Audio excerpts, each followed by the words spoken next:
Welcome to Rick and Morty, a show filled with interdimensional adventures, bizarre creatures, and plenty of dark humor. But beyond the sci-fi madness, there's a deep philosophical current running through the series: nihilism. Today, we're diving into the world of Rick and Morty to explore how nihilism influences not just Rick's worldview, but the entire show's narrative. What is nihilism, and why does it make Rick the way he is? Let's break it down. What is nihilism? Nihilism is a philosophy that suggests life has no inherent meaning or purpose. For Rick Sanchez, the smartest man in the multiverse, this idea becomes his core belief. He sees the universe as an infinite expanse of randomness, with no grand plan, no God, and no objective morality. Wubba-lubba-dub-dub! What? Wubba-lubba-dub-dubs! That catchphrase, it's not just something he yells for fun. Turns out it translates to, "I am in great pain, please help me." But Rick brushes off his pain with humor and booze. Why? Because in his eyes, nothing really matters. Next, Rick's nihilistic worldview. Rick often reflects his nihilism onto those around him. He dismisses emotional attachments, mocks traditional values, and reminds Morty, his grandkid, that they're just specks in the universe. Nobody exists on purpose. Nobody belongs anywhere. Everybody's gonna die. Come watch TV.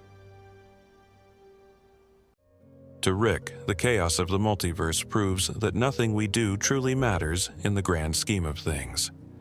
Whether it's the destruction of a planet or a family dinner gone wrong, it's all the same to him. Next, how nihilism affects Morty. At first, Morty is horrified by Rick's mindset. He struggles to understand how Rick can be so indifferent to the suffering of others and the madness around them. But over time, we see Morty begin to accept some of Rick's nihilism. In the episode Me Seeks and Destroy, Morty has to kill King Jellybean after being assaulted. It's a traumatic experience, but Rick hardly bats an eye. Morty starts to realize that in their universe, there's no justice or cosmic fairness. The universe doesn't care, it just is. Next, why nihilism works in the show. So, why does this nihilism resonate with Rick and Morty fans? For one, the show's creators, Dan Harmon and Justin Roiland, use nihilism to reflect real-life feelings of existential anxiety. In a world where everything can seem chaotic and meaningless, it's oddly comforting to see characters like Rick embrace that meaninglessness and just keep going. The absurdity of Rick's adventures is a metaphor for life. Sometimes it's messy, unpredictable, and horrifying, but like Rick, we can choose how we respond. For him, it's through detachment, humor, and a little self-destruction. Next, here are some examples of nihilism in the show.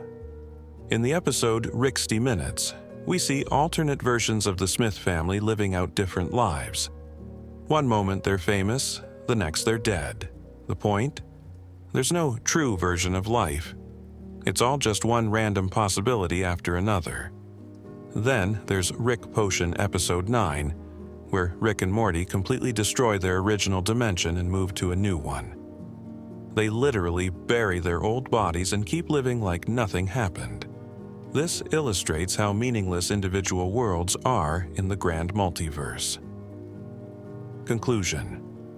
At its core, Rick and Morty uses nihilism to remind us of a harsh truth. The universe doesn't care about us, but instead of despairing, the show suggests we should keep going, have fun, and maybe, just maybe, find our own meaning in the chaos. Thanks for watching. Don't forget to like, comment, and subscribe for more deep dives into your favorite shows. And remember, no one exists on purpose, but that doesn't mean we can't enjoy the ride.